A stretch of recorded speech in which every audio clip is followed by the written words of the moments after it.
골로새서 3장 5절 6절 바울은 골로새 교회에게요 본격적으로 죄에 대해서 권면하고 있죠.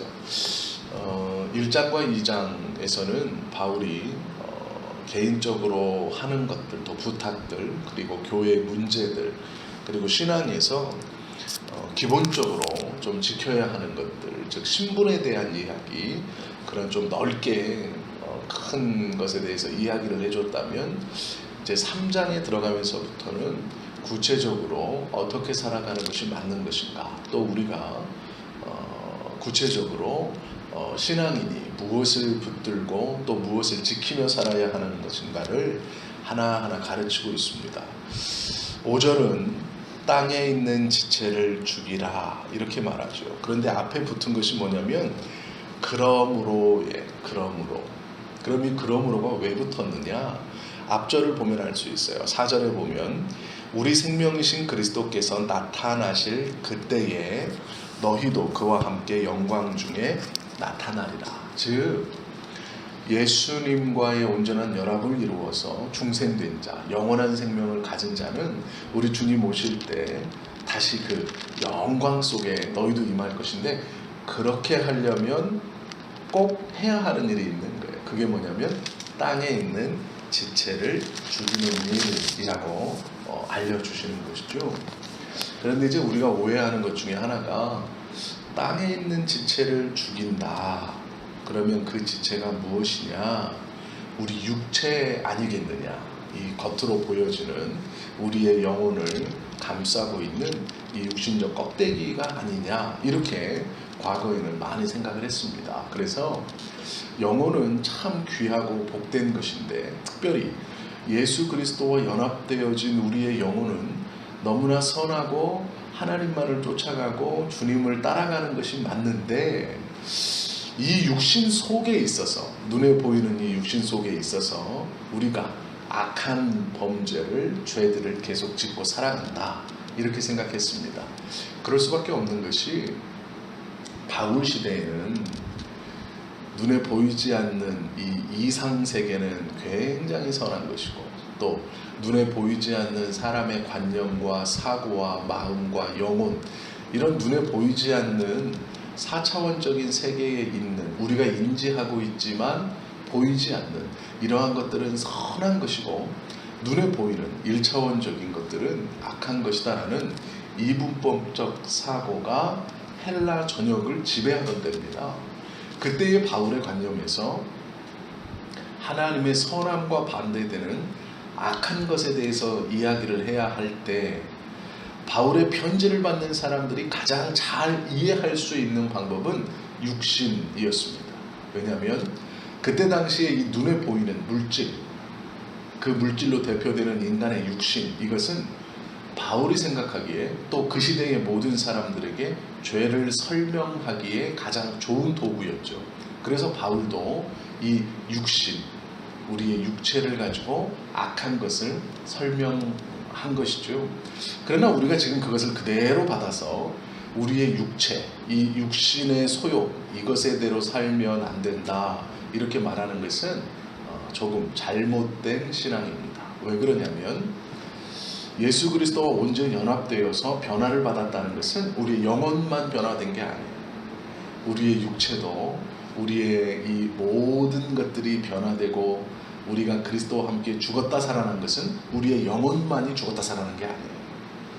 우리의 모든 것, 즉 영혼과 육체가 함께 그리스도에 속한 거룩한 것, 이 모든 것이 하나님의 은혜로 붙들림 바 되었다라는 것이죠.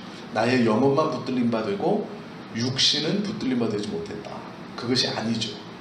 모든 것이 다 하나님 앞에 온전히 붙들림 바 되었죠. 그러나 성경이 쓰여질 당시에 선한 것과 악한 것, 하나님의 것과 세상 것을 설명하는 이 이분법적 사고에 젖어 있는 사람들에게 설명하기 가장 좋은 죄에 대한 설명은 육신을 가지고 설명하는 것이 이해가 가장 빨랐다.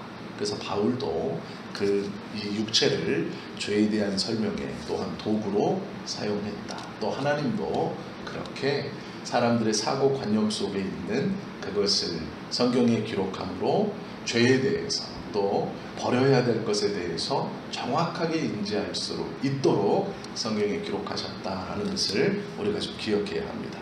그래서 육신대로 살면 안 된다 이렇게 가르치면 안 돼요. 지금은 그건 틀린 말입니다. 왜 그러냐면 우리 육신도 하나님께서 속해 주셔서 거룩한 육신이 되었기 때문에 그래요. 그래서 이 육신대로 사는 것이 악한 것이다 이렇게 말하면 안 되고요. 여기서의 육신은 우리의 죄성입니다. 죄성대로 끌려가면 안 된다. 이게 무슨 얘기냐면 예수 그리스도를 믿어서 변화받기 전 너의 욕심과 너의 죄성대로 그대로 살면 안 되고 이제 변화를 받았으니 그 죄성을 버려야 된다라고 말하는 것이죠. 그리고 그 죄성이 무엇인가에 대해서 바울이 육체를 도구로 사용하여 설명하고 있다는 것 뿐입니다.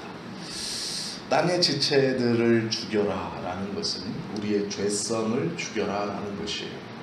육신을 죽여라 라는 것이 절대로 아니다 라는 것이죠. 죄에 대하여 죽은 자로 여기라, 이 말이 정확한 표현입니다.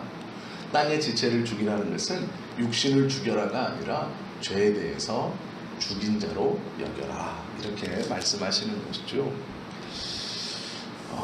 그러면 죄성에 대해서 이 죄에 대해서 죽은 자로 여기라라고 말하면서 여러 가지 것들을 이제 기록하고 있습니다. 첫째는 음란이죠. 아담과 하와가 자신들이 선악과를 먹은 후에 가장 먼저 고백했던 것이 뭐냐면 우리가 벗었으므로 부끄러워 숨었나이다. 하나님께서 그러세요. 누가 너희에게 벗었다는 것을 알려주었고 그것이 부끄럽다는 것을 알려주었냐 이렇게 말하죠.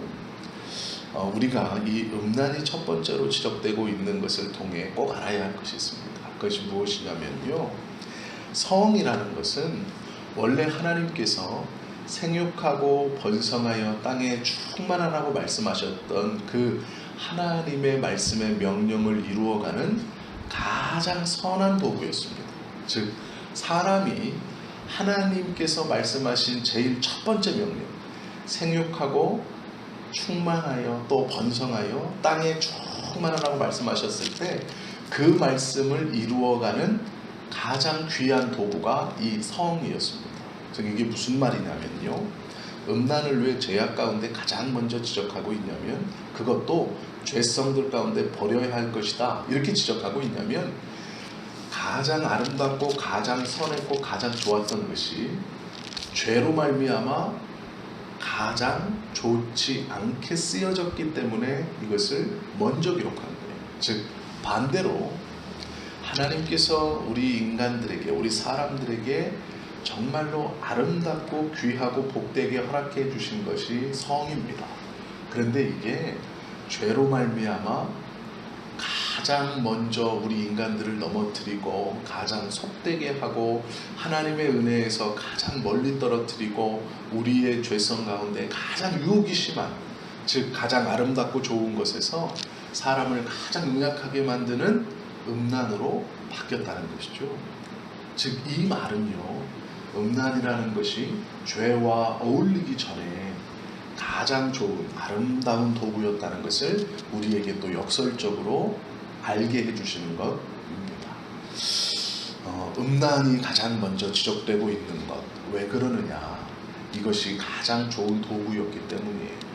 하나님께서 우리 사람들에게 가장 선하고 가장 아름답게 허락해 주신 것이 이것이었는데 우리 인간이 죄로 말미암아 이것을 사람이 가장 잘 넘어지는, 그리고 어렵게 하고 힘들게 하고 유혹하게 하는 가장 좋지 않은 것으로 변질되었다라는 말씀이죠. 두 번째는 부정입니다. 이 부정이라는 것은 행실의 더러움이라는 뜻이에요. 즉 우리의 행실이 나도 좋고 남도 좋고 하나님께도 영광인 것이 아니라 나에게는 유익이 돼야 되고 남은 상관없고 하나님도 상관없고 이렇게 변해버린 거예요. 이것이 부정, 더러운 행실입니다. 이것 또한 버리라라는 거예요. 그럼 어떻게 바뀌어야 될까요? 음란이라는 것이 죄에 대해서 자유로웠을 때, 하나님이 사람에게 주신 가장 선한 도구인 것처럼 우리의 행동도, 우리의 이 행실도 행실의 더러움에서 떠나서 하나님께도 영광이고 나에게도 또 우리의 이웃들에게도 좋은 유익이 되는 그러한 행실이 되어야 한다라는 것이죠. 세 번째는 사욕입니다. 사욕은 이기적인 생각에서 나오는 자기 중심적 생활 방식을 얘기해요. 즉 내가 편하면 돼요. 나만 좋으면 돼요. 이게 이제 문제인데요. 도덕적으로 인간은 타락했기 때문에 그 마음의 중심이 이 사욕에 대해 사욕으로 움직이는 거예요. 즉 남의 유익에 대해선 별로 그렇게 신경 쓰지 않고 나의 유익만이 중요하게 변했다라는 것이죠. 자기의 유익만을 쫓는 생활이 사욕입니다. 이 사욕의 결과로 범죄가 나타나는 거예요. 즉 나의 유익을 위해서 다른 이를 속이고 빼앗고 강제적으로 갈취하고 또 그들의 유익과 그들의 좋음을 보임에도 불구하고 그것들을 그냥 방치하고 있는 거예요. 즉 돕지 않는 것이죠. 나의 유익만을 최대한으로 끌어당기면 되는 거예요. 그러면 남들이 어찌됐든 아무 문제 없는 것, 이것이 사욕입니다. 이것 또한 버리라 바울은 말씀하고 있어요. 이 사욕 때문에 부정부패, 모략, 모함, 도적, 살인, 시기가 일어나는 겁니다. 나의 유익과 내 생각만 하기 때문에 그렇다라는 것이죠. 네 번째는 음란과 조금은 비슷해 보일 수도 있지만 악한 정욕이라고 말하고 있어요. 이것은요 성적인 게 아닙니다. 이게 좀 뉘앙스가 비슷해서 착각할 수 있는데 그것은 뭐냐면 정욕은 물질에 집착하는 마음이에요. 즉 눈에 보이는 무엇에 마음이 너무 끌려 있는 거예요. 이것을 악한 정욕이라고 성경은 말합니다. 즉 물질에 대해서 탐하는 일에 집착하는 마음, 무엇을 갖고 싶어요. 내가 저것을 소유하고 싶어요. 저것을 너무 갖고 싶어서 좌우를 분별하지 못하고 또 악한 사욕으로 그것을 취하려고 하는 것, 이것이 악한 정욕입니다. 또한 물질을 탐하는 데 집착하는 마음뿐 아니라 온갖 우리 안에 있는 욕망을 또 의미하기도 하죠. 이 악한 정욕이 들어왔을 때 노예가 돼요. 물질의 노예가 되기도 하고 명예의 노예가 되기도 하고 또 이 정욕의 노예가 된다라고 성경은 말씀하고 있습니다. 그래서 물질을 탐하는 데 집착하는 이 마음이 들어오게 되면 우리의 마음에 만족함이 없어집니다.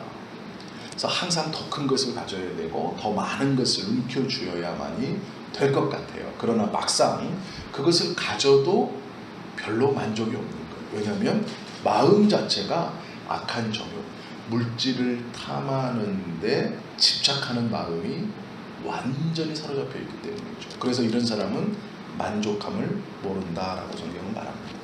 마지막은요, 다섯 번째 탐심이에요. 탐심은 무절제한 욕심입니다.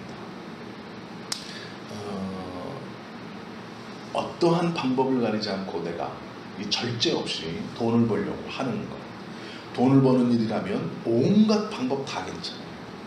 이 탐심은요 동물적인 욕망이라고도 표현을 합니다. 끝없는 욕심에 사로잡혀 온갖 죄를 다 저지르게 되는 시작이 탐심입니다.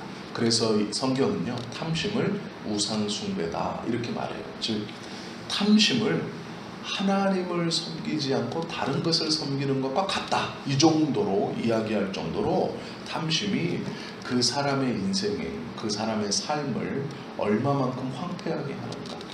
이 탐심, 또 우리가 앞에서 들었던 악한 정욕, 사욕, 부정, 음란, 이 모든 것을 하나님께서 주신 선함을 죄 때문에 좋지 않은 것으로 우리를 망가뜨리고 우리를 무너뜨리는 도구가 되어 버린 것이죠. 그래서 하나님이 이것 때문에 진노하신다. 바울은 이렇게 말하는 겁니다. 하나님의 진노가 이것들로 인하여 임한다. 이게 무슨 얘기냐면 중생한 자, 그리스도와 연합해서 새로운 생명을 받은 자, 변화된 자는 하나님께서 주신 가장 선한 도구를 선하게 사용해야지 그것을 우리의 죄성과 함께 합쳐서 지금 이 성경에서 말씀하시는 음란과 부정과 사욕과 악한 정욕과 탐심으로 바꾸어 너의 삶을 망가뜨리면 안 된다라는 거예요. 즉, 더 쉬운 말로는 죄악 가운데 빠지면 안 된다. 죄가 너를 함부로 움직이도록 너의 삶의 방향을 죄에게 맡겨서 그것과 함께 가면 안 된다라고 권면하는 겁니다. 우리가요, 이럴 수 있어요. 적당한 것은 다 좋은 것 아닙니까? 아니요, 그렇지 않아요. 그러면 한 푼도 갖지 말고 거지처럼 그냥 산속에 들어가서 혼자 아무런 소유 없이 살라는 말입니까? 그게 아니에요. 이 기준을 잘 모르면, 이것을 잘 잡지 못하면 무조건 신앙인은 청빙하게 가난하게만 살아야 하나님 뜻인가 라고 생각하기 쉽습니다. 그런데 그렇지 않습니다. 지금 이 말씀을 왜 우리에게 들려주고 우리가 이 말을 들으면서 잘 기준을 잡아야 되는 게 무엇이냐? 하나님이 주신 선한 것을 죄와 함께 묶어 악한 것으로 이용하지 말라는 거예요. 즉, 죄악 가운데 너희의 삶을 붙들어 두지 말라는 거예요. 죄가 너를 붙들고 가는 데 있어서 아무런 꺼리낌 없이 가지 마라. 그것이 당연한 것처럼 생각하지 말라라고 우리에게 말씀해 주시는 것이다라는 것이죠. 무절제한, 물질에 대한 무절제한 욕심, 물질을 탐하는 일에 집착하는 마음, 이기적인 생각, 나의 중심 생활 방식, 또 행실의 더러움, 하나님이 주신 가장 선한 것을 죄와 함께 묶어 우리를 힘들게 하고 어렵게 하는 것에 가장 으뜸이 되어버린 음란, 이것에 빠지고 이것이 당연한 것처럼 살지 마라. 그리스도인은 이것들을 버려 하나님께서 주신, 원래 주신 선한 것과 좋은 것으로 우리의 삶을 붙들고 가야 한다라고 말씀하시는 겁니다.